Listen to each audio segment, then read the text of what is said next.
Welcome to the fourth episode of Save the Franchise. Tonight we're doing a little Chiefs spotlight, going for my team. We're bringing in my good buddy Alex Helmer. He's also a Chiefs fan, so Tyler's going to be outnumbered 2-1 tonight. Austin couldn't be here, so those of you who he's your favorite, sorry. You're just going to have to come watch the next episode. But no, I think we're going to have a good episode. It's going to be a fun time. Alex, you want to introduce yourself? How you doing?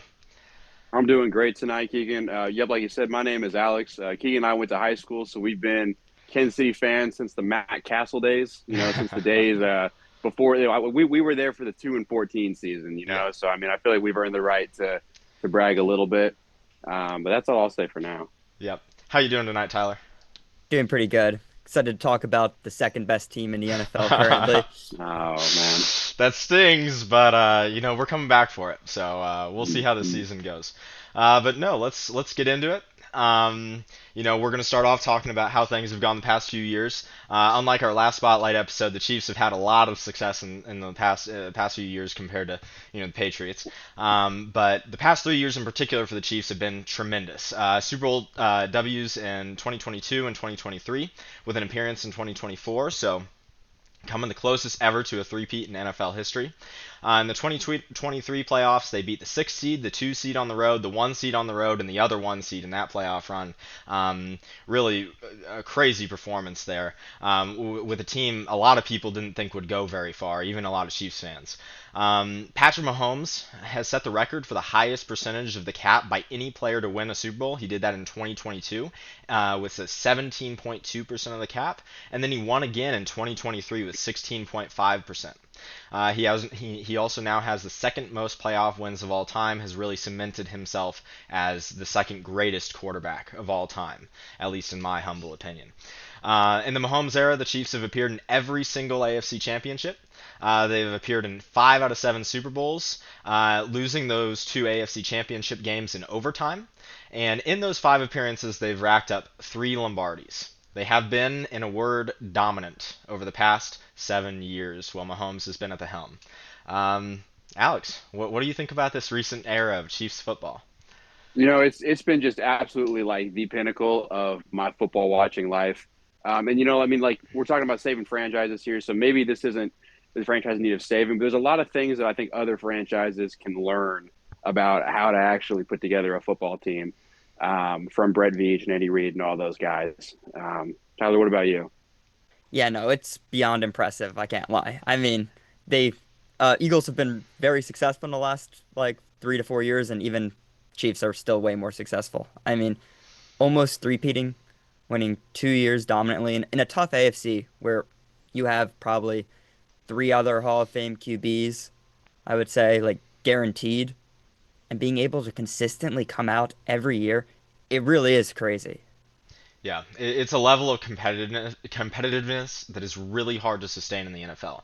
The Chiefs, the past 7 years, due to reaching the AFC Championship game every year, they've been picking 30th or later every single year.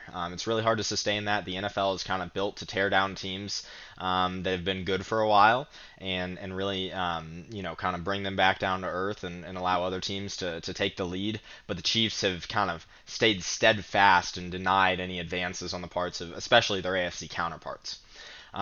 So yeah, we just wanted to get an intro there, and talk about just how good the team's been.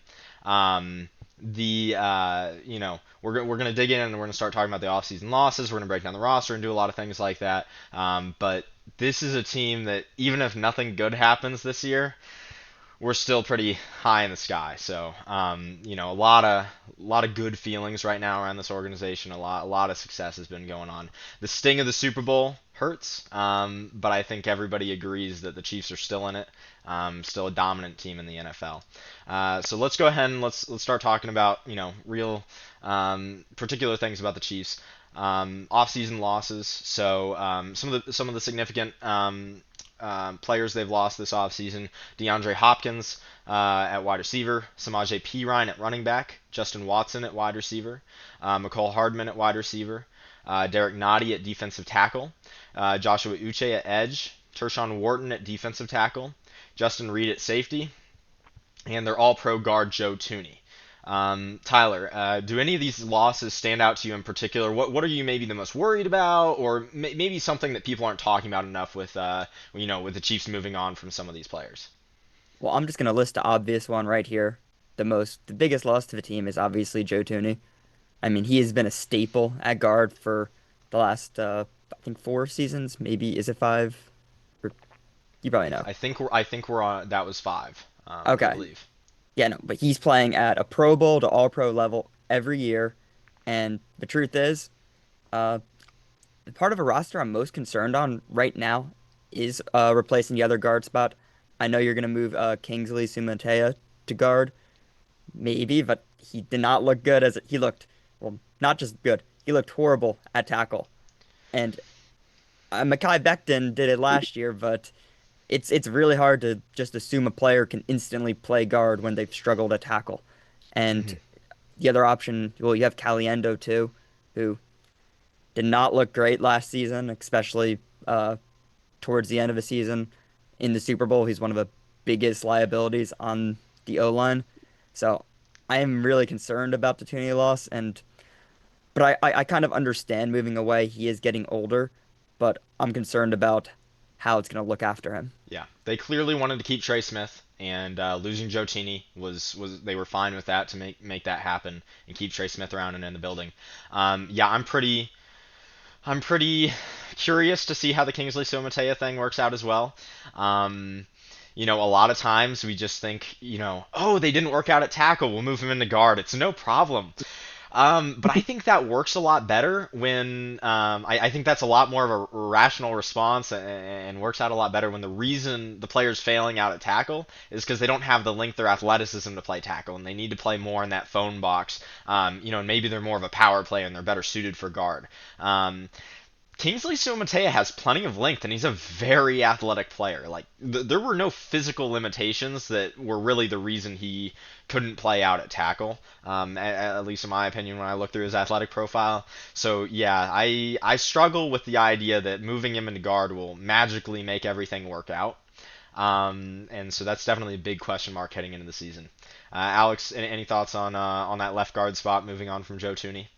Yeah, everyone thinks. I mean, I know that Tooney was an All-Pro and one of the best guards in the league, but you're going to have options. You're going to have Caliendo. You're going to have Suamante. Yeah, I think they figure it out. I think the bigger questions actually are at defense, to be honest, especially on that defensive line. I mean, everybody I think in Kansas City kind of expected to be Justin Reid's last year. The Chiefs and Brett Veach have made a very big kind of trend of we'll overpay for great players. We're not going to overpay for good. We're certainly not going to overpay for good over 30. Justin Reid I think was about 20 or 29 this year. But Tershawn Wharton and Derek Nottie, both of your two most experienced D linemen, besides Chris Jones, and it really hurts considering that the D line play last year was, I would say, lackluster. Honestly, I think we struggled to get consistent pressure without blitzing.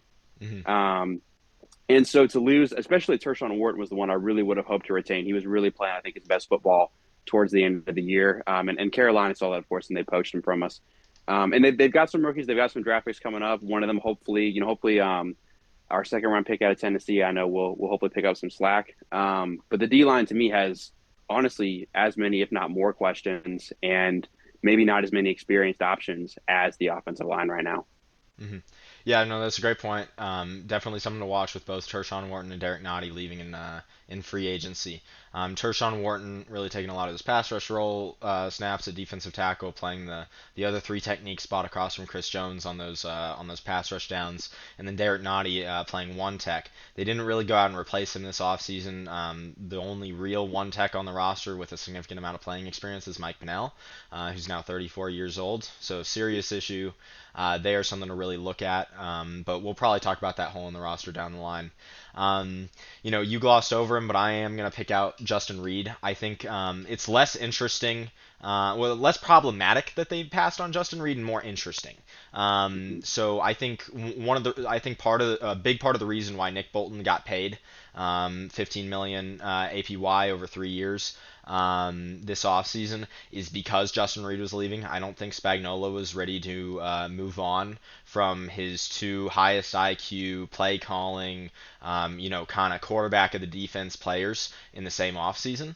And so I think Nick Bolton got paid in large part because they decided they would rather have him than Justin Reid long term. Justin Reid is a little bit older, so I get the rationale, and I think that makes sense. But I think he was a little bit better at safety than Nick Bolton was at linebacker. Linebackers out of the draft, pretty hard to nail them down and figure out who's good and who's not, though. So it's hard to blame the Chiefs there. The safety room is going to be really interesting. I think when we talk about breakouts a little bit later on, we're going to look at some guys who can fill that Justin Reid hole. But it is certainly a very experienced player playing a role that Spagnuolo has typically prioritized. Tyrann Mathieu, he brought in when he first came to Kansas City. Tyrann Mathieu was kind of the eraser, make everything right for the defense. And Justin Reid was never quite the same caliber of player that Tyrann Mathieu was when he was in Kansas City, but he's done a lot of really good things. He's been a very versatile piece, done a lot of things for the Chiefs that's been very valuable. So yeah, with that, we're gonna go ahead. Or Tyler, you have any input on the defensive stuff? I'm sorry. Yeah, pretty much similar thoughts to what you were thinking. I think there are some concerns, but overall, I think Spags is a great defensive mind, and I still think there's a lot of current talent on that roster. Hmm. And I know we're gonna get into the draft later, but there's a lot of draft picks that especially on a defensive end, that I kind of love. So we'll get into that a little bit later, Yeah. though. All right. Sounds great. Yeah, so let's keep this thing rolling. We're gonna move to off-season editions. We're gonna do free agents first. So yeah, let's each pick out a free agent and kind of break him down, talk about what we think. Tyler, or I'm sorry, Alex, you want to lead us off? I will. And since we were just talking about Justin Reid, I think it's a good point to pick up on Mike Edwards, the safety. He was here for a Super Bowl run. He's had his time in Buffalo. Saw they can't get it done there. I think it was a smart move. They're bringing him back for cheap. He's not going to make any serious headlines, but I think he's a great rotational player to pair with Jaden Hicks. And I also, I don't know if I would know if you would say this, Keegan, but I think I would be a little more confident with Mike Edwards playing a more box safety role than I would with Jaden Hicks doing it just right now. I know that might be a controversial take, but just because maybe he's a little bit more experienced player. But I think he'll be a good addition with Jaden Hicks being the star at safety, if we're going to have a star player.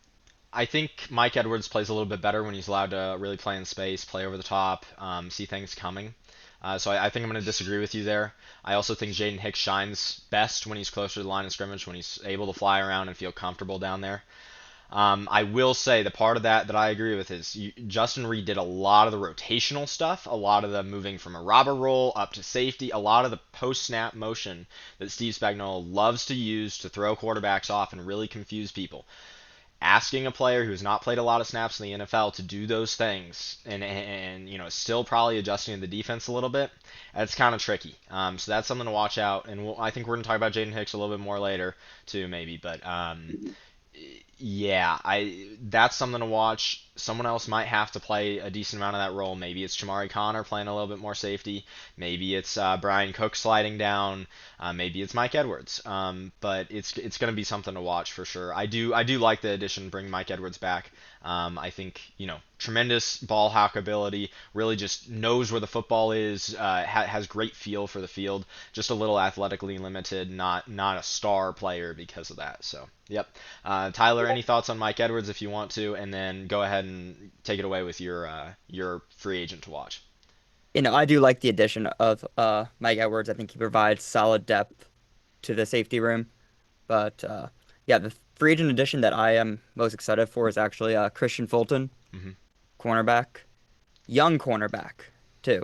I think 25 or 26. Mhm.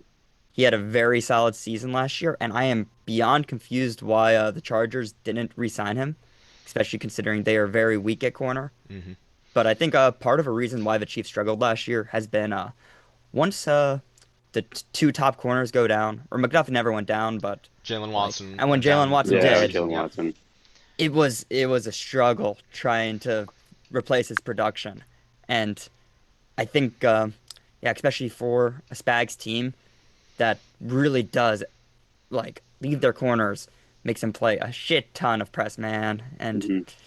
I feel like you need to have a good, competent corner who's able to do that. And I think the addition of Fulton, even if he is not a starter, even though I think there's a decent chance he will be, but even if he isn't, I still think just if Watson goes down again, I'm not concerned.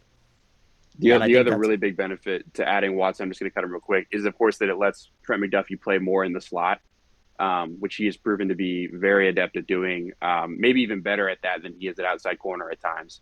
And so that I think was a big part of why they prioritized that, having Watson and Fulton. If one would go down, like you say, we're having both in the field and allowing McDuffie to sit in the slot more.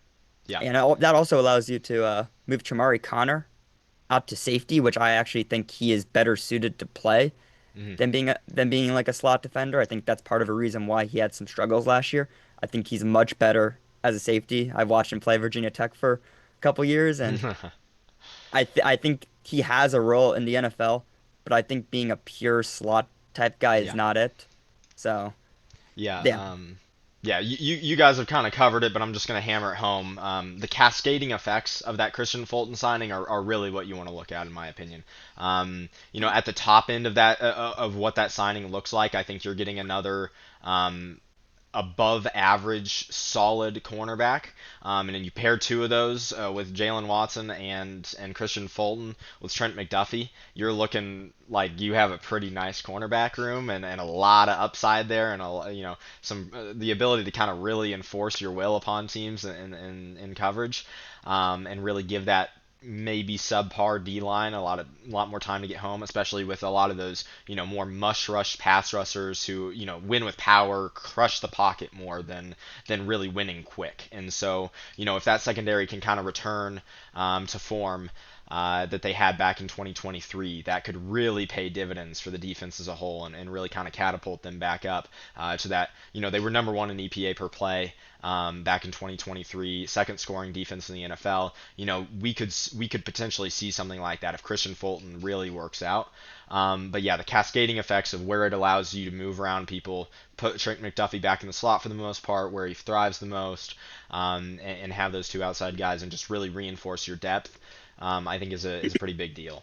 My free agent to watch is it's Jalen Moore. I don't think we can get out of here without talking about him. He was the Chiefs' biggest signing of free agency. They gave him $15 million a year over 2 years. And so, I think he's definitely somebody to watch. I think he's going to have the slight edge over Josh Simmons, the number one overall draft pick, who I guarantee you we will talk about a little bit later. To go ahead and start at offensive tackle, he has that slight edge. That's just how Andy Reid runs. That's how Andy Reid runs training camp. That's how he runs OTAs. That's how in the offseason the veteran gets the preference. And so Jalen Moore is going to get serious run at this left tackle role, and he has not been anything other than a backup in his career. He's played 12. I believe he started 12 games in the NFL. And so, there's a lot there to kind of question and look at. I don't love the signing. I think it's hard to love an offensive tackle signing in free agency. The good ones just really don't hit free agency very often at all. And if they do, they get paid ginormous sums of money, and usually would in most off seasons will price themselves out of Kansas City's market. But there might be some hope. But when I look at it, I don't love the fit. I think, in San Fran he was asked to play very horizontally. He was asked to, they're running the ball a ton. There's a lot of play action. There's a lot of stuff that's easier than true vertical pass sets on the offensive tackles. They do a lot of things to help chip and support their offensive tackles. In true vertical set pass game, like Andy Reid loves to play, it's not like he never gives help to the tackles, but he wants them to live on an island. I'm not sure Jalen Moore's ready to play that way. We'll see. He's going to get a shot at it, like I said. But if nothing else, now you have better tackle depth going in. I think it's hard to see the Chiefs' tackle play being worse than it was last year with him and Josh Simmons coming in. But like I said, we'll talk about Josh Simmons later. You guys have any thoughts on the Jalen Moore signing? Yeah, absolutely. I mean, just to tag on to what you're saying about, some of the downsides to this, the money especially. I mean, I know it wasn't as much as remind me what his name was from the Ravens that, we were rumored to be courting. Ronnie Stanley. Thank you. Yeah, and I think he ended up going for 20 million a year for 3 years and more guaranteed money. But Jalen Moore, I believe, is still a top 15 paid left tackle in the NFL right now, going into next year. You might have to correct me on that if I'm wrong, but with his guaranteed money, I believe I think they actually front loaded that contract, didn't they? A little bit. it is, yeah, you can get out of it and only pay him about 9 million in dead cap next year if you Right, want to. but to do that going into this year, he is a higher paid left tackle than the 15 million a year. I believe it's 21. I could be wrong on that though. But I think the most important thing out of the Jalen Moore contract is that it's going to buy the Chiefs some time and it's going to give them options at tackle, which they have not really had options before. I mean, obviously we know Josh Simmons is probably the future coming off the patella injury. I don't expect them to even think about starting him unless they have another injury until midway through the year. But again, you're having options for this year. Does the left tackle play going to be between Jalen Moore? Is it going to be Josh Simmons? You have options next year if you want to move on from Jawan Taylor and move Jalen Moore to right tackle or put Josh Simmons at right tackle. You have options to figure out long-term bookends on the sides of your line here. Yeah. Real quick, and Tyler, then you can give your thoughts. Yeah, he is the 15th paid offensive tackle in the league. It is a reasonably sized contract. Like he's getting real money from the Chiefs to potentially come in and play a role. Go ahead, Tyler. Yeah. At first, after the Chiefs originally signed him, I did not like it at all because I thought that's what the Chiefs' solution was going to be completely at the tackle position for the offseason. Like, I was not expecting Josh Simmons to fall as he did in the draft. I thought by the end of a first, there wasn't going to be any tackles left that weren't like an absolute reach. So at first, I did not really like it because I just did not have enough confidence in him being a day one perfect starter. And I still don't. But the fact is, he has experience. I'm just concerned why he never got the real starting opportunity in San Francisco. Like, is it that he could only play left tackle? Or is it just the fact that he couldn't beat out the right tackle for San Francisco who had a really lackluster season? Yeah. Like, I don't really know how good he will be in the future, but I mean, you were able to get still a relatively decently high upside tackle on free agency, which is unheard of for a contract that isn't like outrageous. It's just I don't think he's the long-term answer, but I don't think the Chiefs also think so either. He's Hmm. more of a plug and play type guy, and that's kind of why I've warmed up to the signing. Yeah. It was definitely a more conservative move, and I think Tyler's right. Everybody felt a lot better about that signing after they drafted Josh Simmons in the first round. Right. Yeah. Yeah, I mean, so here's the thing: is people will criticize. You went out and spent a first round pick. That's a serious capital, and then you went out and spent a bunch of money on on Jalen Moore. You know, and you're already investing in right tackle too. It's not like the right tackle's on a rookie deal. However, the Chiefs have overcome in the last 7 years just about everything except for tackle issues. Um, and so when you look at it, I kind of get saying we know Patrick Mahomes can do more with less. We know we don't need a elite defense to go win the Super Bowl. Um, Don't why even need elite not? receivers. But why not dump in the money at offensive tackle? I get the argument. I think it makes sense. Is it the perfect way to go about things? I don't know, but I get getting really I definitely think it's not irrational to kind of do something that looks like an overreaction at offensive tackle this offseason. So all right, let's keep things rolling. Let's talk about the draft. Nationally, most commentators really love this Chiefs draft on most of the consensus board ranking stuff. They were typically coming out in the top five, I believe. I was seeing a lot of top two, three sorts of things when those boards were really combining all the thoughts from the draft analysts and everything. So let's break down this draft class, guys. Tyler, you got a favorite pick here? Yeah, my favorite pick is because it's someone that the Chiefs usually don't ever pick, and I'm gonna go with Ashton Gillotte, Louisville edge rusher. The fact is, he is not a Spags edge, which I think what makes him pretty interesting. You took him in, I think it was relatively early third. Uh, Very, very early third, I believe the third pick in the third round. Yeah. okay, yeah, it was picked early, and he was not the consensus edge at that point in the draft. However, his motor is ridiculous. Hmm. Like he really reminds me, I would say his comparison is Trey Hendrickson coming out. And obviously he's had an amazing NFL career. Not saying he'll be that, but he's a smaller edge rusher who just doesn't fit into the like overall scheme, but I think that's kind of what you need. I think part of the issue that I had with the Chiefs D line, especially against a team like the Eagles, yeah, you had the power like edges, but they weren't doing anything when you have to face like mammoths at tackle position, when you have to go Hmm. against Elaine Johnson, Jordan Mailata. Like sometimes you need to have like more of a speed rusher or like an ultra high motor guy. I know Karlaftis is too, but I Yeah. mean, I kind of like just the fact that you're not just having the same player created in six different people. If Yeah. that, I guess Felix is a little bit different too, but I mean he's been very underwhelming so Yeah, far. and he's the one who I would didn't work say out, it's so. yeah. But some So more it, about it, it, Jalota. it Oh, yeah, you go. it's. I'm glad Jalota didn't. I'm glad Felix didn't scare them off from Jalota because you're right. I mean, Karlaftis, is great. The best edge rusher we have right now. But he is definitely more of a power guy, and having somebody that can maybe rush the passer and get to him on a rush that's not a blitz, I think could certainly be a huge asset to us.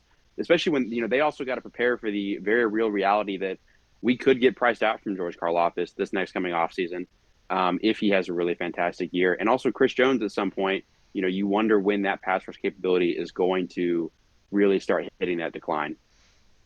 Yeah, I know another thing I saw with the Chiefs, like pass rush in general is I see a lot of winning, like a lot of reps won, but not a lot of guys getting to the QB as much Mhm. as it should be. And I think that is kind of like where Jalode excels. Hmm. I mean, he started as a freshman, uh, and had 4 sacks, which is pretty rare. I know it's ACC play, but still, any freshman doing that is really good. And he finished in his junior season, he finished seventh in all of FBS in sacks. He gets to the QB, and I kind of like that for the Chiefs defense right now. Hmm.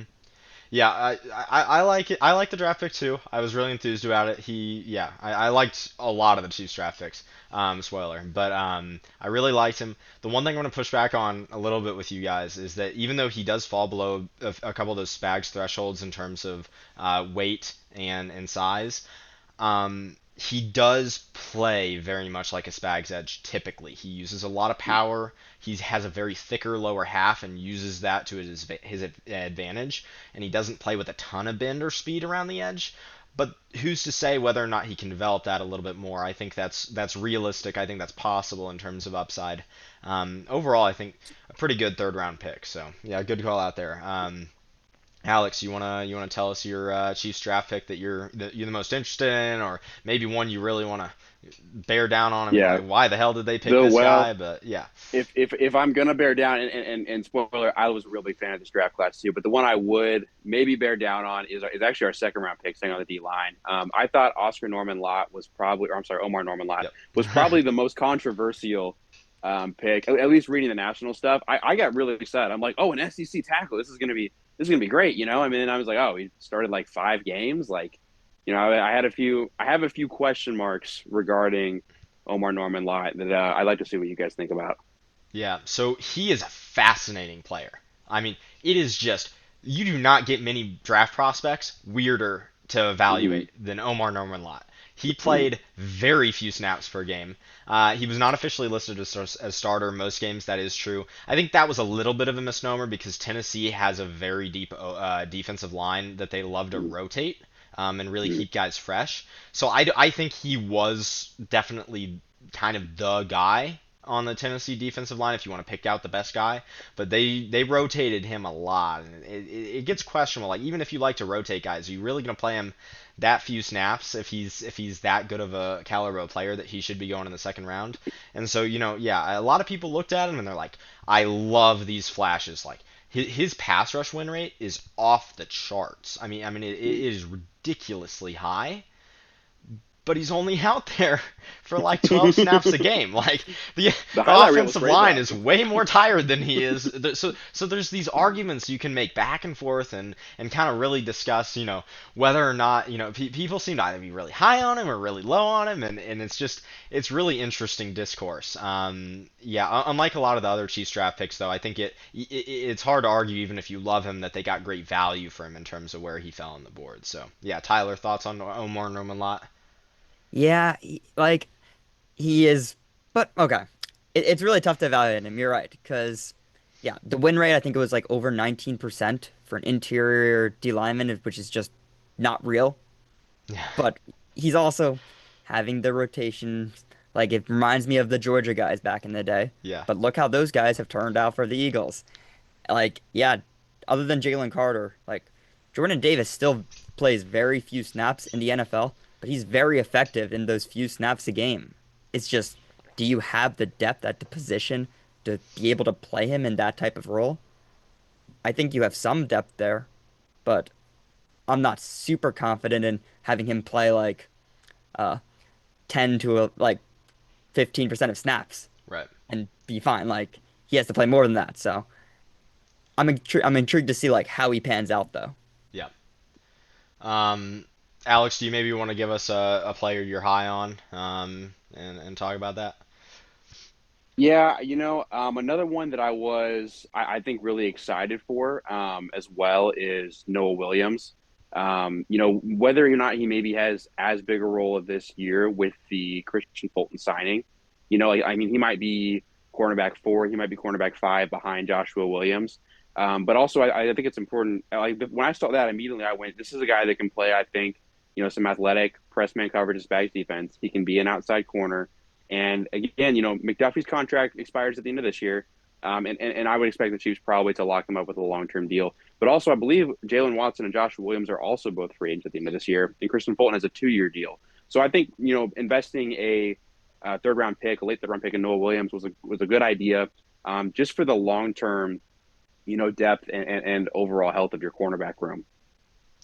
Yeah, yeah. Definitely like Nolan Williams. Great zone player. Really good ball skills. Came down with a lot of interceptions at Cal over his college career. Just really seemed to find the football and really identify and make those plays and catch it well.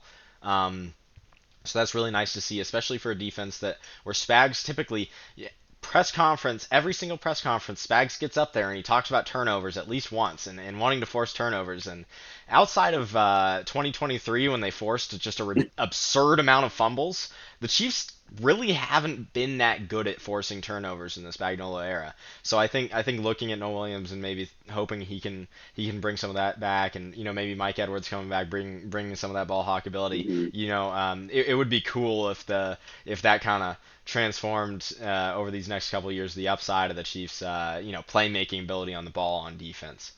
Tyler, any thoughts on Noel Williams?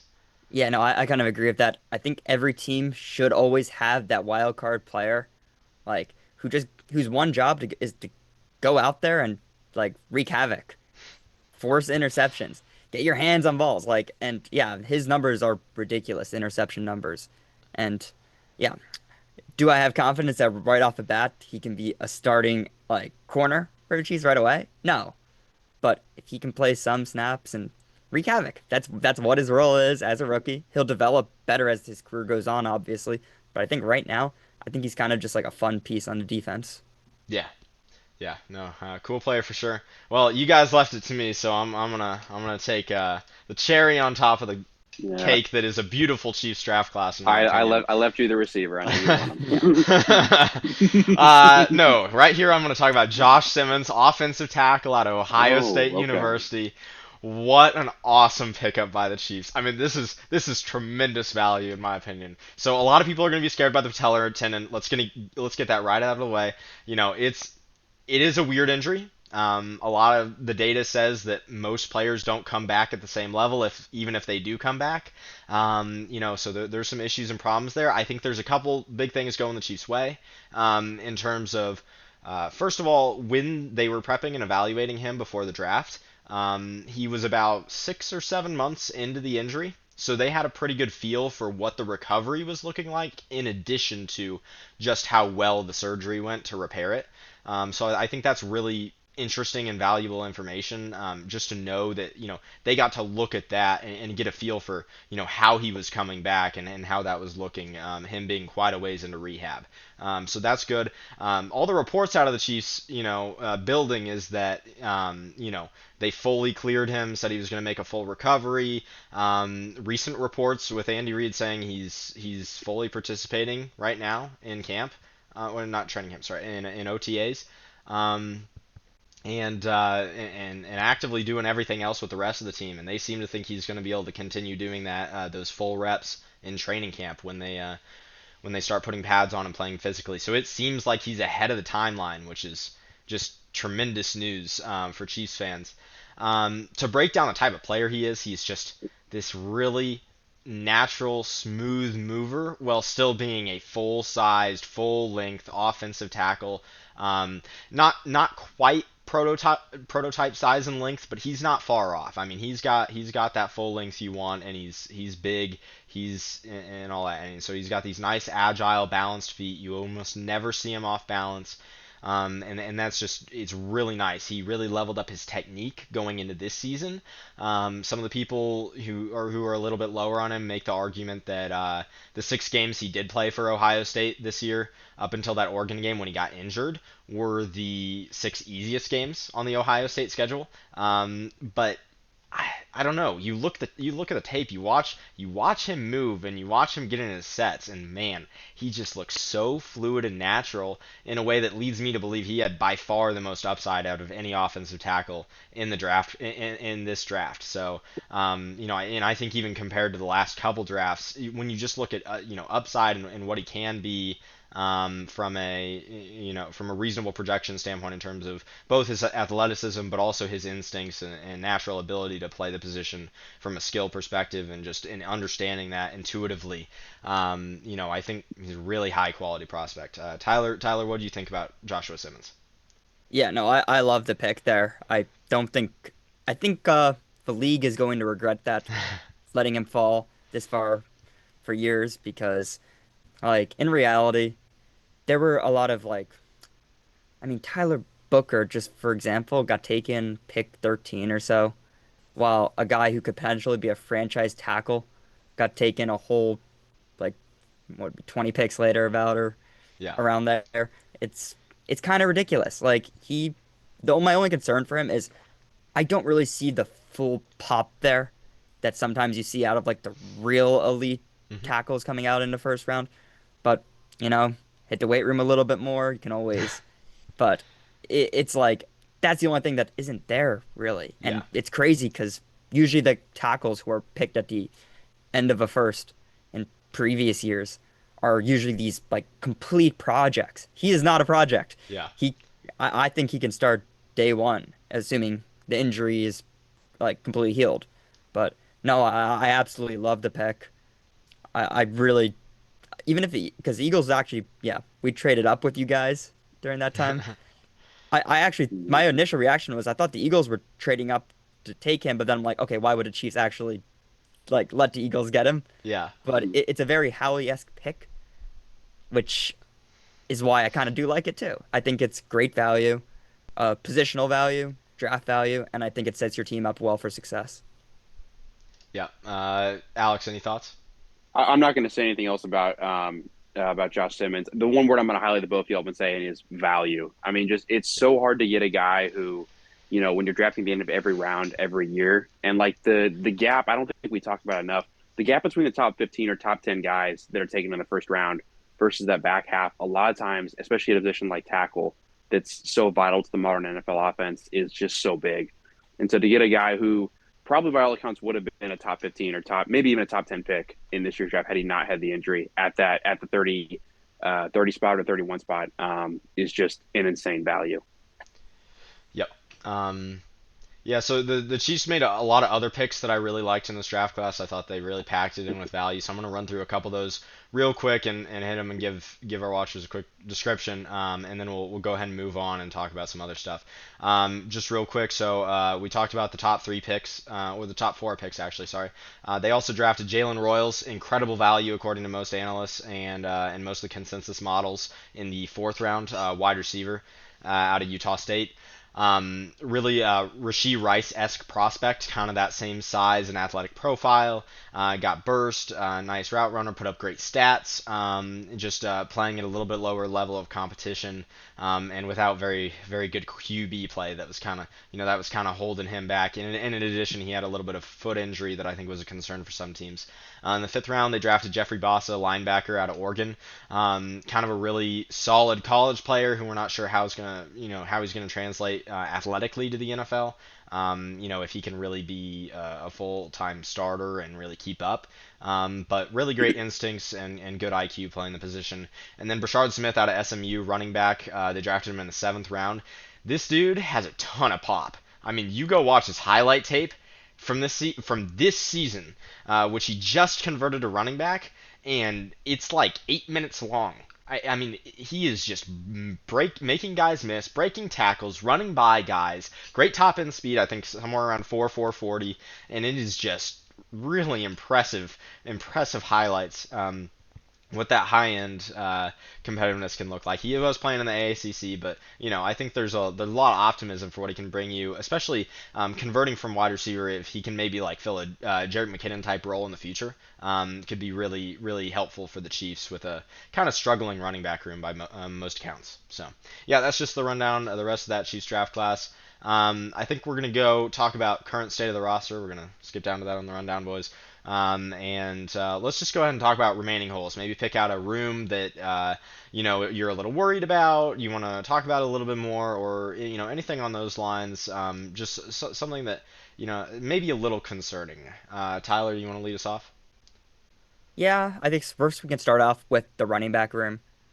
Just, I mean, it's not horrific on paper, but it is underwhelming so far, like compared to a lot of the other positions on the team. I mean, having running back as one of your biggest holes is usually a good thing for most NFL franchises, but you still need a running back, and I think that's kind of what plagued the Chiefs, especially last season, but even in previous seasons too.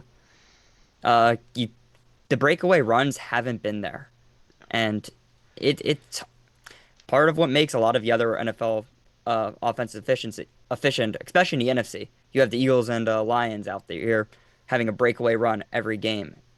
It really like helps out the QB.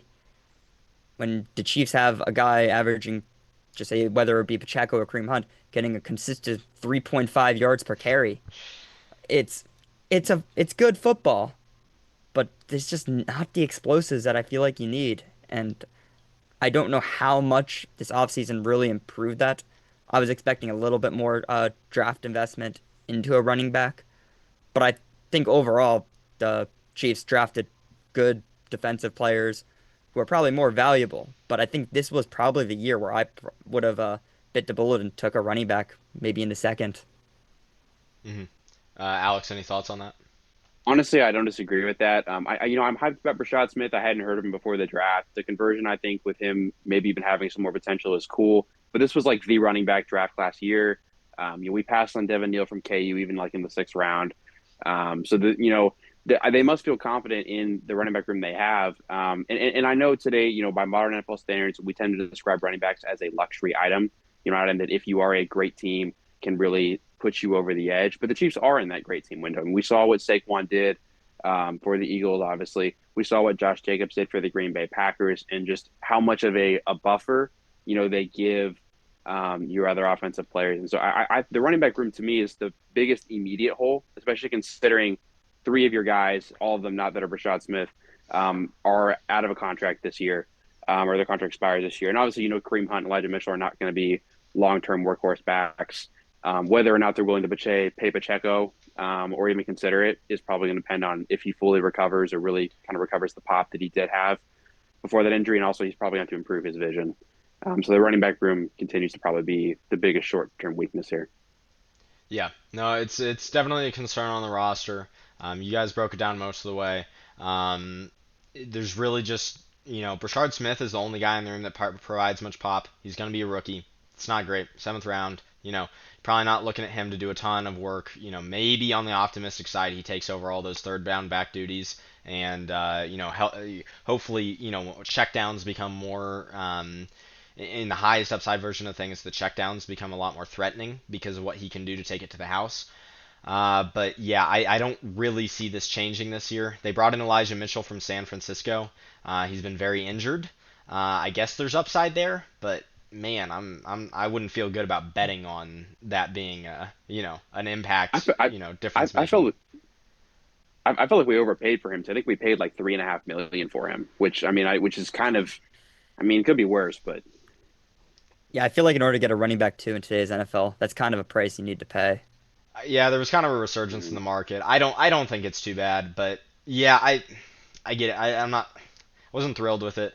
I was thinking they would add a running back too. But I get saying that you just need the passing game to return to form, and the running game will kind of come back as well. Mhm. So yeah, it's an interesting argument to make. Alex, do you have a room that you're a little worried about, a little concerned about, or maybe a specific spot somewhere? Some more than others. I think the tight end room. Honestly, I'm not terribly worried about. I think Noah Gray is fine. They've got him on a 3-year deal now. Travis Kelce is going to play at least one more year. The safety room we've talked about quite a bit. I know we want to get to that one. With Jaden Hicks, I do think they have a lot of confidence in him stepping up in his second year with letting Justin Reid walk. How many mistakes are going to be made with him as a second year player, and then of course Mike Edwards. We kind of know his ceiling already rotating in. It's harder to say. I think there's a little bit of stuff to look at with the safety room. I think you could definitely see the downside as being pretty problematic. Like I said, Steve Spagnuolo has typically relied on having a fairly intelligent playmaking, high quality safety back there. In his scheme with Kansas City, he loves to rotate that coverage, loves to move things around. Having a guy like Justin Reid or Tyrann Mathieu really helps with that. I kind of talked about that earlier. But I really like Jaden Hicks. He played really well last year. I think he's got this is a similar level of a similar athletic profile to Justin Reid. He's even a little Mm-hmm. bit bigger. I think he can be really punishing coming downhill and kind of fill that role. And so yeah, I'm looking forward to seeing him play. But there's definitely reality with the concern that like you could come in and Jaden Hicks just isn't quite ready to play that many snaps. Ryan Cook wasn't great last year. If Mike Edwards isn't really ready to play much box, or and Shamar Connor can't really there's downside there where you're taking a very proven piece out of the system and asking other guys to fill the role. There's a chance it doesn't work out very well. Tyler, any thoughts? Yeah, no, I don't really have that many more thoughts on it. It's just I do like I have to reiterate this. I actually do like the starting safeties. I think Jaden Hicks and Brian Cook have played well, and I don't even think they're at their ceiling yet. I think Mike Edwards was good depth. It's just from there on, I'm not too confident in a lot of the lower guys. Like, even though I still told you, I think moving Shamari Connor there would be good because I think he would be a solid another depth safety. And I think he could even start at safety. But yeah, no, I'm not too concerned with the room though. Yeah. I agree. I don't think it's too big of a problem. This is still a very high level roster. Like this is a championship contending roster. They're fairly complete. I think you can definitely make the argument that some of the other elite teams are more complete than they are. But they don't have Patrick Mahomes. So there's a give and take there. I'm gonna kind of pull out the defensive tackle room. It's something I've been concerned about. Tyler's been hearing me talk about this all off season long. I'm kind of concerned. They let Derek Nottie go and I talked about it a little bit earlier. But Mike Pennell is the only defensive tackle on the entire roster who has any significant experience and can play one technique. Like even Chris Jones, you don't want him sitting in there playing one. You don't want him sitting there playing one technique, and he's not even that good at it. It would be a complete waste. It's not. It's not a smart move. And so 34-year-old Mike Pennell is your big, beefy, run-stopping guy, and he's played well the past couple of years. He's been a nice player, but man, that seems risky to me to roll into the offseason like that, and they don't seem to, they actually just recently cut one of their potential, tryouts in the defensive tackle room who could have played some nose tackle there, and yeah, I'm a little worried. The linebacker room's good, but I'd rather have someone up there, especially in a pretty nice draft class and free agency class. There were guys to be had to go play one technique, and they did not even really consider that by all appearances and accounts. So, any thoughts on the room, guys? No, I agree that the defensive line, I said in the beginning, is my biggest concern going into this year. Like the offensive line, like they have options, they'll figure it out. I fully trust Andy Reid. I should trust Steve Spagnuolo after these years. But anyone who knows me and has talked football with me knows I have a tendency to refer to him as Steve Spagnuolo, because whenever we tend to have problems with our defense, I think he just spazzes and we just start blitzing sometimes. So maybe that will be what we do with whatever D line problem we have. But I mean, yeah, there's a lot of question marks for me regarding the defensive line. Yeah. Tyler? It obviously is a major concern. One injury and things are not looking pretty at that point. However, I think there are still a couple, like, not good, but playable nose tackles out there in free agency. An older guy. And you probably maybe sign throughout training camp if it really becomes an issue. Yeah. I can't see Spags just letting the issue persist for that much longer, honestly. Yeah, I think the only thing that's kind of really exacerbating my concern is that when you kind of look at it and you start considering, okay, who are the biggest opponents to the Chiefs? Who are the biggest potential Mm-hmm. roadblocks to the Chiefs going and repeating? Mm-hmm. Most people I think would agree it's probably the Lions, Eagles, Uh-huh. Bills, Ravens. What do they all have in common? Yeah, they all Really run the great run ball. games. I will say the Yeah. Bills don't really love to run the ball in between the tackles, and the Ravens want to run the ball outside the tackles more if they can because that's where Derrick Henry really gets those breakaway runs going.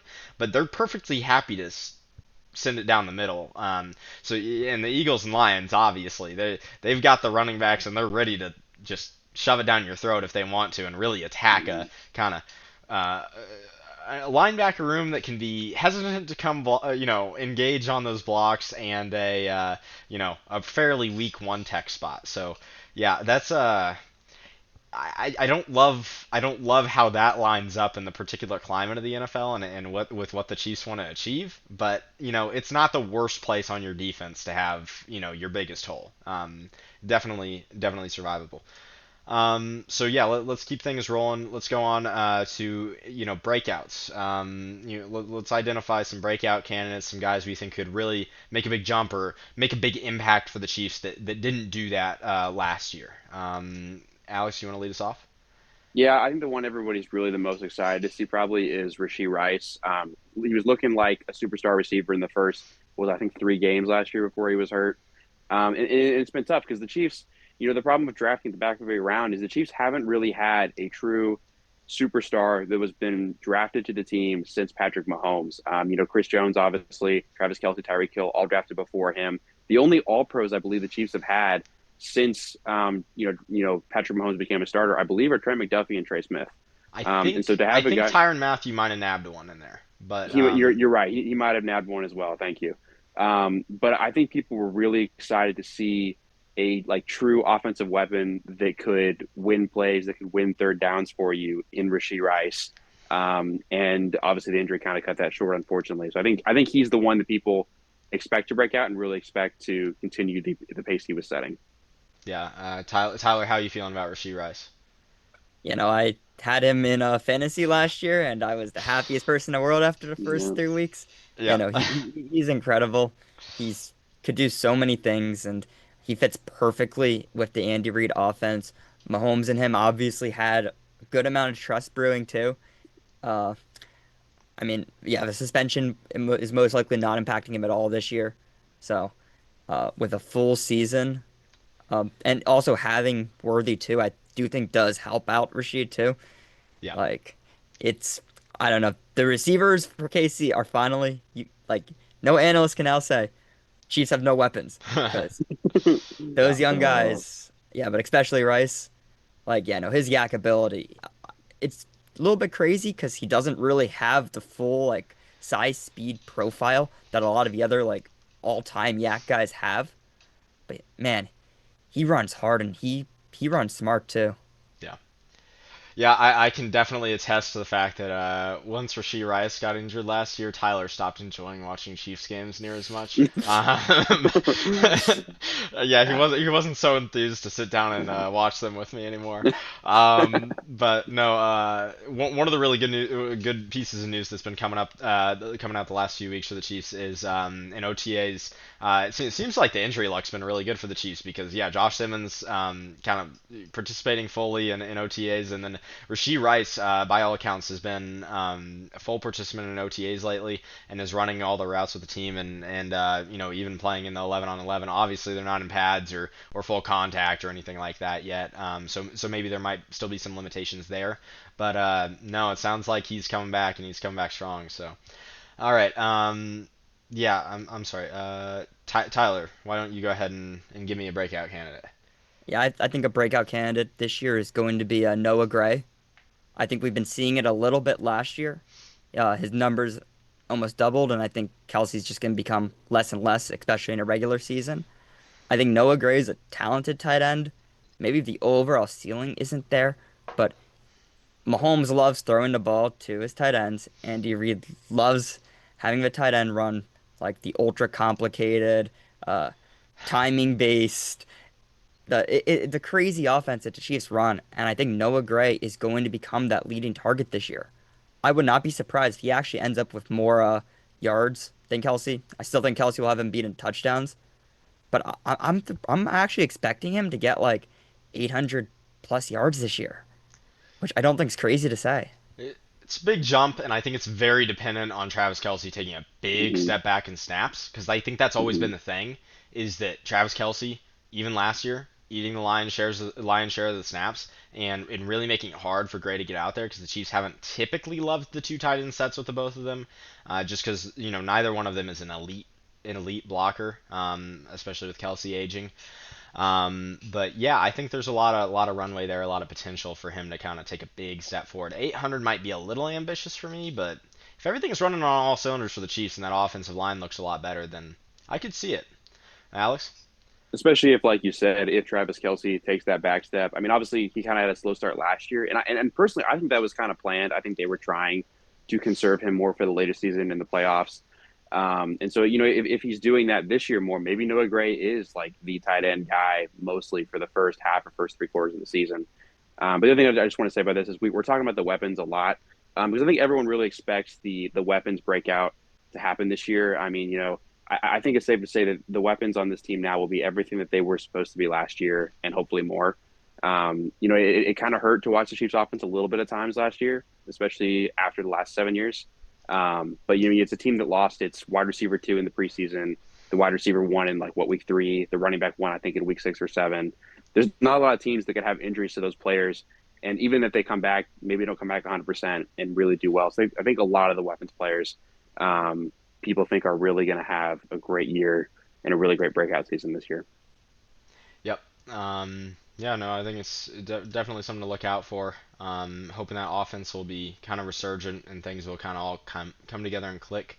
Um, Yeah, I think my breakout, we've talked about it a bit. We've kind of danced around it a little bit. I think my breakout is Jaden Hicks. I think he's going to live up to the challenge. We don't need to talk about him too much here, but I think he's gonna live up to the challenge. I think he's gonna be the one who's gonna take those Justin Reid snaps by and large, and I think he's gonna thrive. I think he has such a good head on his shoulders.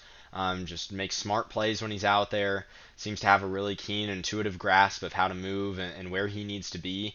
And then, man, he's a thumper. He loves to go out there and tackle, hit hard, engage blocks, and he's got the size to do it, which is just going to be such an asset with so many of these teams really moving to a heavy run game, especially the really good teams in the AFC. I think you're going to see him show up in games like the Ravens and the Bills and the Chargers and those teams that really want to run their offense through that ground game. So yeah, let's kick it over to season expectations and kind of bring this to a close a little bit. Just run through what we expect to see, what we hope to see. We can talk a little bit of worst case scenario, but anyways, so the obvious expectation is the Super Bowl, right? Duh, Mm-hmm. you know, That's another right. trophy in the cabinet. Mm-hmm. Mm-hmm. Tyler, any thoughts on that? Yeah, I think yeah. Uh, unless you have to face the Eagles, I agree. If Eagles somehow Okay, lose, okay, but okay. I still think we match up really well against the Chiefs. And I mean, I actually think you could say that for any team against the Eagles currently. But I mean, you still have the QB advantage, like which is huge, but I don't know. It's just right now, I still think the overall talent on the Chiefs roster isn't the greatest right now. It's still elite. It's still elite. I mean, that's what we've Hmm. been talking about the whole episode. But compared to the other AFC teams, I still Hmm. think you guys are better than them. And I still think, okay, yeah, I still think you guys get out of the AFC right now. But I do not think you get the one seed. Do you agree with that? I think you have a tough division, The Yeah, and schedule is tough too. I'm going to disagree still, but I mean, you know. I get the argument. The schedule is very tough. It is. We have to go play the Lions on top of the rest of our games Hmm. this season. So we're playing the NFC. Just so people know, we're playing the NFC East, and we're playing the Lions. So we have to face the Eagles and the Lions. And the Commanders in the regular season, on top of our hard division, on top of a lot of loaded AFC teams. It is not an easy schedule. I think by most rankings, it's down in the bottom five. I think, and so yeah, it's a tough go. Typically, the Chiefs kind of relax a little bit in the regular season, aren't trying their hardest to go win those games. But yeah, I don't know. Yeah. It's We lose to questionable. Buffalo every year in the regular season, and then we beat them in the playoffs where it counts. So, hey. Yeah. Buffalo also, their division right now is not Yeah. looking too pretty. Hmm. Even if the Patriots do have a possible resurgence, Buffalo still is probably the better team. So Oh they're yeah. probably getting 5 to 6 division wins.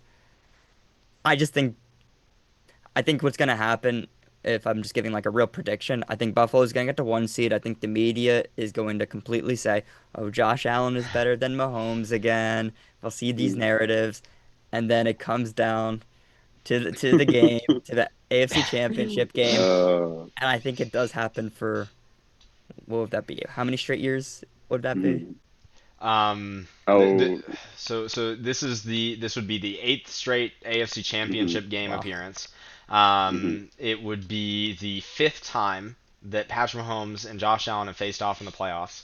Mhm. Um, yeah, so and the fifth straight time that they'd send them packing if they win that game. So yeah. Yeah, I think that's a pretty realistic script for the season. Yeah, I Goodell take some notes. So so There we so go. Yeah. something I want to talk about a little bit is how the Chiefs match up with the high level, because the regular season doesn't matter too much for the Chiefs. Like, we're going to see them in the postseason. They will Mhm. almost definitely win the division. I'm sorry, Chargers fans, come yell at me in the comment section. I will reply to you, and we can have that debate. Go for it. Raiders fans, Broncos fans, argue your resurgence. Argue those pieces you added this offseason. Feel free to come at me. We'll have that conversation. Yeah. Okay, but here on this We've been waiting podcast. for it for like 9 years. So I mean, Yeah. yeah. But yeah, here on this podcast, no, the Chiefs are heavy favorites, and rightfully so, to win the division. I think it'd take a lot for them to lose the division. They've been too consistent over the past few years. I mean, they were 15-2 last year. They did a great job executing late in games and really pulling the right levers, and that's just really crucial to winning those regular season games. So to talk about how they match up late in the season, what those expectations in the playoffs should be, because that's what really matters for Kansas City. I think they actually, we've kind of been dancing around this a little bit. I guess I've been dancing around a little bit. Is a lot of these great teams run the ball a lot. They're very different from Kansas City. They run the ball a ton. They love to generate their explosives out of the run. They have playmakers at the running back position, helping out their quarterbacks. Even though Josh Allen is, in my opinion, by far the second best quarterback in the league, tremendous talent, game breaker, that he gets a ton of help from the run game that Mahomes just does not get, and it really helps Buffalo. However, I think there's potential for the Chiefs to look a lot better against offenses like that this season, and it's interesting why I think so, and it's because of the cornerback room. I think that with McDuffie back inside for one, with better coverage in the secondary, in my opinion, it will be the byproduct of adding Christian Fulton and Noel Williams to hopefully a healthy Jalen Watson and Trent McDuffie. If they all stay healthy, I think you're looking at significantly better coverage. And they're all physical tacklers. Even the new guy Noel Williams and the new guy Christian Fulton, like, they're physical players. They love to tackle. They love to get up there.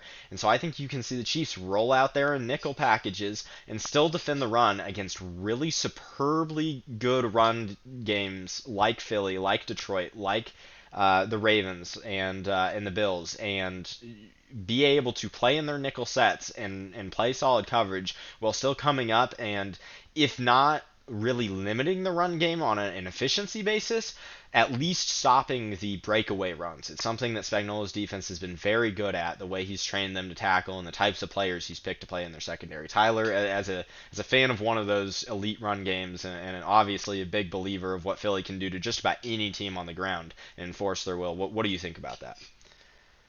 I agree. I mean, in the Super Bowl, your game plan was completely prevent explosive runs. And I mean, it worked, but as a result, the cornerbacks really kind of just got burnt. As a result, by the type of defenses you had to play in order to do that. But yeah, given the new talent at corner, given the new talent at well, not the new talent, but just the linebackers in general. When I go back and watch the Super Bowl, Nick Bolton I actually think was one of the most valuable players in that game for the defense. I think he did a great job of recognizing uh and really diagnosing the Eagles' O-line and what they were trying to do. So, no, I do think that is one of the strengths that the Chiefs do have still, even with the nose tackle depth being very thin. Yeah. Yeah, Go for it, Alex. I was just say, I mean, I'll round that out. I mean, like I know we talked about the question marks on the defensive line, but I mean, I can't remember the last time that an elite running back had a big game against us in the playoffs. They tend to find ways to get it done, and if they can find a way to get it done in the nickel, like you're saying, Keegan, I think that could be an absolute game changer for the defense. Yeah.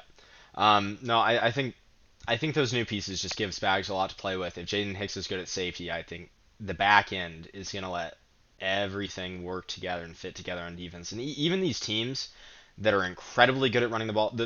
Okay, so the Eagles got real close last year. They were trying, but even the Eagles threw more than than they ran the ball. Every NFL team, the passing game is still the key component of the offense. It's the majority of the offense. I you have to be able to throw some to win in a game, unless if like the Chiefs offense goes out there and gets themselves absolutely shredded on the offensive line. Maybe you can make the case that the Eagles could have just run every play and been fine. But other than those extreme scenarios, the other the other team's going to have to throw the ball, and I don't think it's a bad idea to really invest in that secondary that you do an amazing job coaching, an amazing job confusing even the best quarterbacks with, and so yeah, I think when I look at the upside and predict how this season is going to go for this defense, that's where I really look that secondary unit. So let's talk about the offense a little bit. Return to form for Patrick Mahomes, do we think? What do you think we're going to see him as an MVP candidate again, Alex? I think that's the expectation is seeing him in the MVP discussion, seeing him throw for 5,000 yards again, which I think is the first time in his career he did last year, and seeing him return back to the GOAT conversation, more importantly. But yeah. Tyler? I mean, the excuses are kind of gone right now. Yeah. I think the pass catchers are now at a much better state if they have been. I feel a lot better about the tackle situation this year too. Interior O line, I still have some questions, like with that left guard spot, Yeah.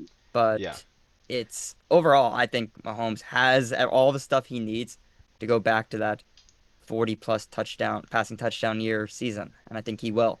Yeah.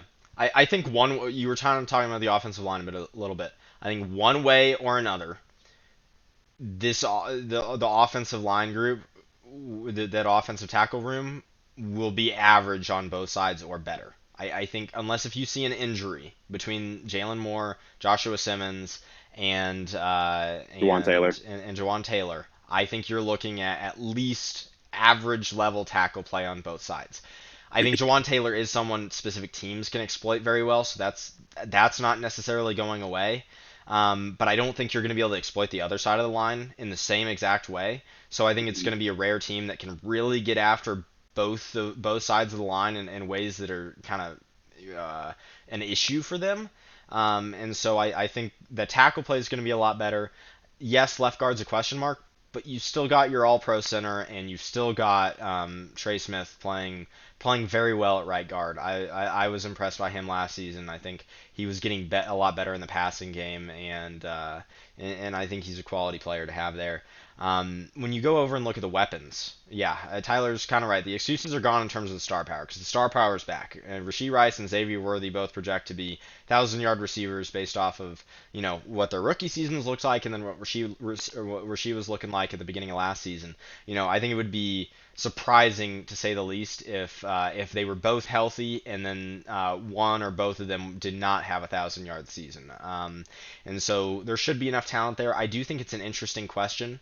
One who plays X receiver and who eats a lot of those snaps. Justin Watson played a ton of snaps for this team last year, and they don't really have a person who's really set to be that X receiver. And Andy Reid typically likes to just let his X receiver go out there and run vertical routes and block and not really be, a target hog or anything, but the guy's still on the field. It'd be nice if whoever they stick out there is going to contribute significantly. Maybe that's Jalen Royals. He played a lot of X receiver at Utah State, but he's not exactly NFL prototypical size. And so it's just a little bit hard to find the candidate there. And then obviously the tight end room is taking a step back from what we thought going into last season. It's hard to see. So yeah, who that third guy is in terms of targets, yardage, touchdowns. Some you guys were talking about Noah Gray a little bit earlier. Maybe that's him, but I don't know. What do you guys think in the passing game? Who do you expect to step up and help supplement Xavier Worthy and Rashee Rice?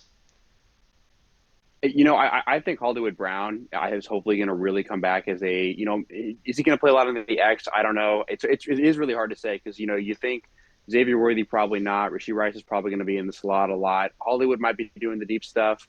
The blocking, hard to say. But I think they'll find a way to do it somehow. I mean, this is a team that, when they retooled the weapons and the wide receiver one was Juju Smith-Schuster, they won a Super Bowl against the Eagles. So whatever your expectation, whatever the weakness you think is in that room, they'll figure out a way. They'll figure out somebody to do the job. Tyler? Yeah, I think Jalen Royals. If I had to place money on it, because Andy Reid drafted him for a reason. He wouldn't have been drafted if there was no place for him on the roster. I mean, he was projected late second, maybe round pick. Got him into fourth. I know you did mention the size, but I don't think that is too concerning. I really and think he's not small. He's not clear, small. he's not small. Yeah, I think he's 6 foot, 6'1" maybe. Yeah, a little bit skinnier, but yeah, I know. I think as long as he has the capacity to learn what Andy Reid likes from his receivers, I think he could fit into that X role pretty well. Yeah, I have a hard time seeing who's better suited for it than him.